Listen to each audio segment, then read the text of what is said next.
Joining me now from Salt Lake City, Utah, Republican Congresswoman Mia Love. Congresswoman, I want to start with a comment this week by one of your colleagues in the House, Congresswoman Barbara Comstock. Here she is. The young staffer is a young woman, went there and was greeted with a member in a towel. It was a male, who then invited her in. At that point, he decided to expose himself. She left, and then she quit her job. Congresswoman, how serious a problem is there with sexual harassment in Congress? And if you can tell us, have you or any of your staffers been a victim? Well, I can tell you this has been going on for a very long time, and I'm glad that people are speaking out about it. It's important to speak out about it nationally and also locally and in our homes. I have two girls that I'm raising, one going off to college, and it's important that we're comfortable having uncomfortable conversations so that we can protect our young women and protect women in the workspace. Let's talk about your workspace, because it turns out that Congress has protected itself with a much more challenging, much more cumbersome process than we see in the private sector. I want to put this up. I think people will be surprised. A victim who claims sexual harassment in Congress must wait 3 months to file a complaint. First, submit to 30 days of counseling and another 30 days of mediation, then wait another 30 days to seek a hearing. And, Congresswoman, it gets even worse than that, because if there is a settlement, it's paid for by taxpayers, not by the individual member of Congress. Is this another case of the old boys clubbing network on Capitol Hill protecting itself? Well, as the only woman in the Utah delegation, I have a little bit of a problem with that. Our office has made sure that they have taken all of the anti-sexual harassment training, and I led out on that, taking it myself.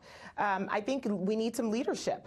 We need people that are out there that are talking about this and talking about how situations like this, behavior like this, is absolutely inappropriate. But I'd also like to say one more thing. I think it's important that we, especially the things that are going on out there, that this is not being politicized, it's not being used for personal gain, because we normalize the situation if and when that happens. We have to make sure that we're not going out there doing anything that is going to further victimize people who have actually been hurt and who've been humiliated by sexual harassment and sexual misconduct. Well, let me ask you about two specific cases. Do you believe that Judge Roy Moore, the candidate in the special Senate election in Alabama, should step aside from that race to let a write-in candidate try to hold the seat for Republicans? And what do you think should happen to Senator Al Franken after the allegations against him this week? I'm calling them all on the carpet. I think that all of them should take responsibility for their behavior. This is, when you think about Al Franken, you think about Judge Moore, you think about all of these situations that are out there, they're all different, and they all deserve due process, and the people need to be able to have time to talk about it and process it. We certainly aren't going to be able to do that today in 7 minutes on a Sunday show, but I think it's important that we end up talking about it, getting comfortable, having uncomfortable conversations, and saying that this type of behavior is unacceptable. Well, let me ask you about one other person and whether or not he should be held accountable, and that is President Trump, who has had very little to say about the Judge Roy Moore case, but when it comes to Al Franken and that picture, he weighed in on that, the picture of Franken appearing to grope his accuser. The president sent out this tweet: "The Al Frankenstein picture is really bad, speaks 1,000 words. Where do his hands go in pictures 2, 3, 4, 5, and 6 while she sleeps?"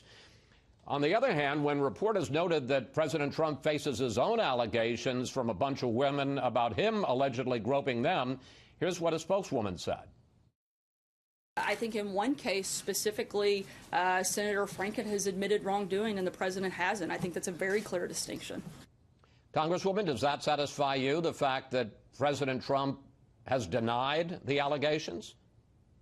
Well, again, all of these situations are completely different. I think people need to take responsibility for their actions, not just in the future, but also in the past. And we can't, it's absolutely, I'm not qualified, nor is it appropriate for us to process, prosecute, judge, and sentence in the 7 minutes that we have here. But I think it is important that we all speak out and we prevent these things from happening. This is about looking towards the future and making sure that women are empowered and no longer victimized, that people, if they are experiencing situations in the office that makes them uncomfortable, that they feel empowered, that they can actually speak out and stop the behavior. Congresswoman Love, thank you. Thanks for your time. Thank you.